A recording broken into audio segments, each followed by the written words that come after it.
Assalamualaikum warahmatullahi wabarakatuh. Waalaikumsalam warahmatullahi wabarakatuh. Jamaah. Yeah. Oh jamaah. Yeah. Alhamdulillah. Raditu billahi robba wa bil islami dina wa bi Muhammadin sallallahu alaihi wasallam nabiyya wa rasulah. Allahumma sholli ala sayyidina Muhammad wa ala ali sayyidina Muhammad. Jamaah. Udah sholat subuh belum? Jamaah yang ada di rumah juga udah sholat subuh belum? Nih yang waktu Indonesia Barat insya Allah udah sholat subuh nih. Tapi udah mengerjakan sholat sunnah sebelumnya belum? Nah kadang-kadang ada yang ngerasa males. Mungkin gak orang-orang tapi diri saya sendiri deh gitu. Suka males sholat sunnah. Kan aku udah sholat wajib, udah cukup kali gitu kan. Lagian kan kalau perempuan yang penting aku nurut sama suami. Sholat wajib ya kan, mengerjakan puasa di bulan Ramadan udah cukup. Udah cukup, yang penting aku baik aja gitu. Tapi ternyata banyak sholat sunnah itu yang ternyata membuka pintu rejeki, membawa kemudahan. Allah jaga kita gitu. Sebenarnya sholat sunnah seperti apa sih? Makanya tema kita pada pagi hari ini sholat sunnah yang pahalanya tidak main-main. Nah sebelum kita belajar bersama dengan guru-guru kita, ada Ustadz Syam, ada Ustadz Bani dan juga Ustadz Maulana. Kita saksikan dulu yuk tayangan orang ini tuh suka banget sholat sampai sholat di tengah jalan. Kita lihat yuk, ini dia tayangannya. Itu bagaimana sih Ustadz? Sebenarnya ada tempat-tempat tidak boleh kita sholat, termasuk kandang, jalanan yang mengganggu. Betul. Kecuali kalau masjid itu karena sudah membludak lalu tutup untuk dipakai jalanan. Tapi untuk menggunakan fasilitas yang mengganggu orang sebenarnya nggak boleh. Nggak boleh sebenarnya. Dekat tempat sampah baca Al-Quran juga nggak boleh ya. Ada tempatnya, nggak boleh salat di WC. Nah, naudzubillah min dzalik. Baiklah kalau begitu. Ustadz, tentang sholat tahajud nih. Sholat tahajud. Ada yang bilang kalau sholat tahajud itu kan sebenarnya kita bicara langsung sama Allah. Ya kan? Oh itu undangan yang Masya Allah luar biasa sekali. Tapi masalahnya kadang-kadang saya termasuk saya juga. Masa sih Ustadz Maulana? Tuh kadang-kadang ya kalau lagi mau bangun, aduh ini kasur empuk banget. Itu kasur nggak pernah lebih empuk malam-malam daripada siang.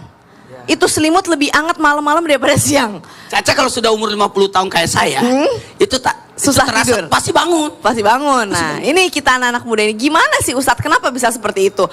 Mohon bimbingannya Ustadz, silakan. Baik. Izin Sasam dan Sasbani, Masya Allah Tabarakallah, dan ibu-ibu Masya Allah Tabarakallah, dan seluruh jamaah yang lagi nonton di Islam Tidak. Selamat, hebat, jangan pandang remeh yang namanya salat sunnah. Kita mulai ya, karena tema kita hari ini bagus banget. Salat sunnah yang pahalanya tidak bukan main-main atau tidak kaleng-kaleng kalau bahasa gaulnya. Bismillahirrahmanirrahim. Assalamualaikum warahmatullahi wabarakatuh. Waalaikumsalam warahmatullahi wabarakatuh. Jamaah. Oh jamaah.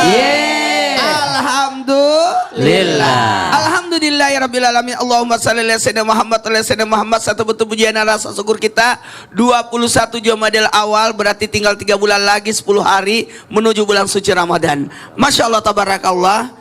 Berarti 100 hari lagi. Masya Allah, insya Allah panjang umur. Nah buat kita semua tanpa menggurui hanya mengingatkan, jangan lupa ada salat sunnah yang begitu besar pahalanya, yakni salat sunat tahajud. 1, 2, 3 tahajud. 1, 2, 3 tahajud. Apa kemuliaannya? Apa faedahnya? Ini dibimbing langsung oleh Allah. Diberikan pertolongan. Nah, dituntun oleh Allah dan dimudahkan semua urusannya, baik itu karirnya, baik itu rezekinya, bahkan diberikan cahaya pada wajahnya bagi orang yang salat sunat tahajud. Itu pahalanya, itu luar biasa. Karena salat sunnah yang paling disukai oleh Allah adalah salat sunnah tahajud. Jadi kuat-kuatin deh tuh bangun malam ya. Guru saya bilang gini, tidak boleh ceramah kalau belum sholat. Jangan ceramah kalau belum sholat. Tahajud. Masya kalau Allah, kamu tidak tahajud, ngapain ceramah? Karena ternyata itu dapat bimbingan langsung dari Allah. Dan itu satu-satunya sholat sunnah yang disebutkan dalam Al-Quran ya Ustadz. Benar. Masya Allah tabarakallah, jazakallah khair. Ustadz Maulana, kasih tepuk tangan dulu dong Bu.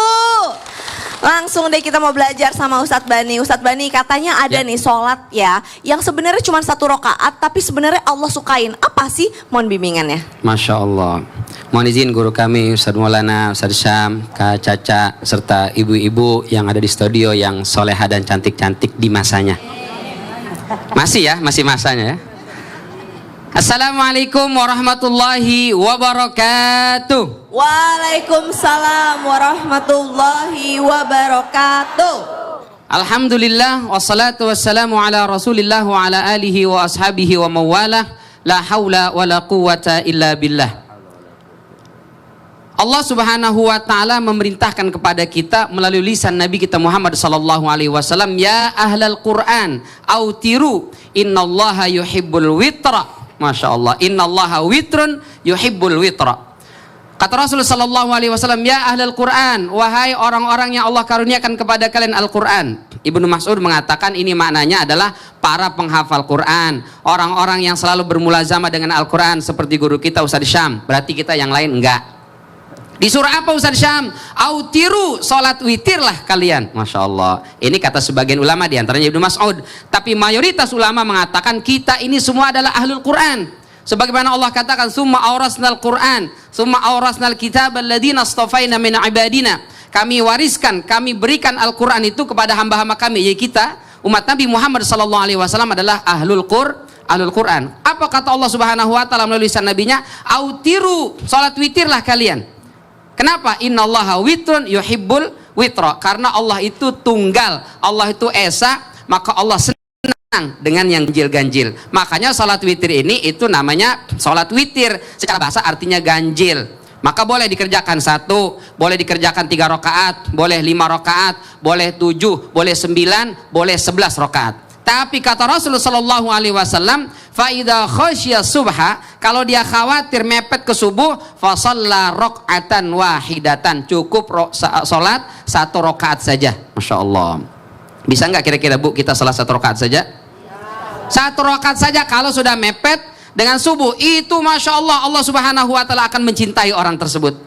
Kenapa? Karena Allah itu ganjil esa, maka senang dengan yang ganjil-ganjil. Allah akan menggenapkan dan menunjukkan orang yang melazimkan sholat witir berarti dia mengesahkan Allah Subhanahu wa taala. Yang kedua, kenapa dicintai oleh Allah Subhanahu wa taala? Karena sholat witir sebagai penutup sholat malam. Aktivitas kita semua dalam sehari ditutup dengan sholat witir, maka jadi penutup yang baik. Mudah-mudahan sebelum kita meninggal ditutup akhir hidup kita dengan yang baik-baik. Amin, insya Allah. Filosofinya begitu ya. Jadi bisa boleh 3 rakaat, boleh 1 rakaat. Boleh. Boleh setelah sholat isya atau setelah tahajud. Sebelum boleh. tidur boleh, setelah tidur juga boleh. Boleh, baik. Jazakallah khair. Oh, iya. Kasih tepuk tangan dulu dong Bu buat Ustadz Bani nih, Masya Allah. Ustadz Syam, nih sekarang Yes, kita siap.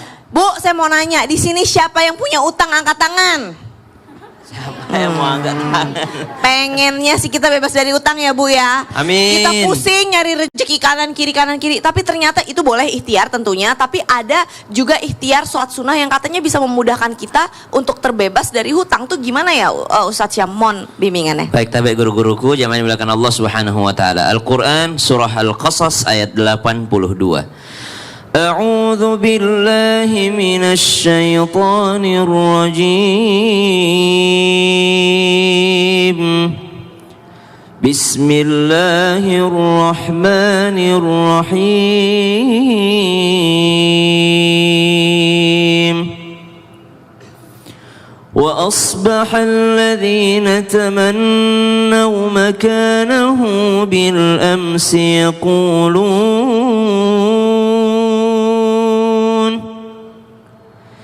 يقولون ويك أن الله يبسط الرزق لمن يشاء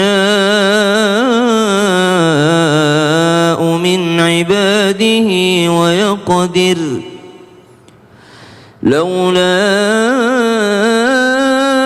أمن الله علينا لخسف بنا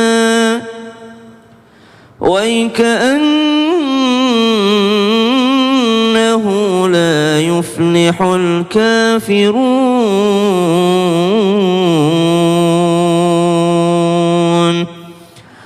Al-Quran surah Al-Qasas ayat 82 ini mengandung kisah tentang Qarun, orang yang pernah tercatat dalam sejarah sebagai orang yang sangat kaya raya, yang diberikan kekayaan oleh Allah Subhanahu wa taala, namun tidak ada satupun di antara kita yang mengatakan bahwa Qarun itu orang sukses. Memang kaya, tapi nggak sukses. Kenapa? Karena kekayaannya juga pada akhirnya dibenamkan ke buminya Allah Subhanahu wa taala. Kalau ditanyakan sholat sunnah yang pahalanya nggak main-main, selanjutnya adalah sholat sunnah duha.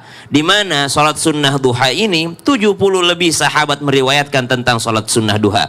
Walaupun Ibunda Aisyah pernah ditanya radhiyallahu ta'ala anha, bagaimana sholat sunnah duhanya Nabi? Ibunda Aisyah mengatakan, saya tidak pernah melihat sholat sunnah duhanya Nabi. Nggak pernah lihat. Nabi sholat sunnah duha itu nggak pernah lihat, tapi sahabat ada 70 orang sahabat radhiyallahu anhum ajma'in yang pernah melihat sholat sunnah duhanya Nabi. Di antaranya, bagaimana caranya? Rakaat pertama membaca Al-Fatihah, kemudian sambung surah Asy-Syams. Rakaat kedua Al-Fatihah, sambung surah Ad-Duha. Tapi kalau nggak hafal, jangan sampai itu membuat kita tidak sholat sunnah duha. Bisa pakai surah yang lain, pakai Qul ya kulhu misalnya, sembari berusaha menghafal surah Asy-Syams dan juga surah Ad-Duha. Kalau dipautkan dengan rezeki, setelah membaca surah Ad-Duha, setelah sholat duha, bersedekah, niatkan rezeki lancar, kemudian baca doa, Allahumma ya Ghaniyu ya Mugni, Agnini, ya Allah yang maha kaya memberi kekayaan, berikan aku kekayaan, ghinan la yakhafu faqran ba'dahu, kekayaan yang membuatku tidak takut miskin lagi setelahnya. Masya Allah, lagian ngapain sih kita takut miskin? Orang yang menciptakan kita maha kaya, ya nggak? Masya Allah, Masya Allah, orang kaya yang paling bagus adalah orang kaya yang tidak takut miskin. Orang miskin yang paling hina adalah orang miskin yang senantiasa berangan-angan jadi orang kaya. Na'udzubillah min dzalik. Jazakallah khair. Kasih tepuk tangan dulu dong Bu buat Ustadz Syam. Nah, abis nonton ini berarti harus sholat duha nih, insya Allah ya. Insya Allah Allah mudahkan. Nah, ini sekarang aku punya pertanyaan nih dari sosial media, dari hamba Allah. Assalamualaikum Ustadz, saya telat bangun Ustadz, terus saya buru-buru mandi, terus ambil air wudhu, langsung sholat subuh. Taunya pas keluar ternyata jam 7 malam Ustadz, bukannya jam 7 pagi.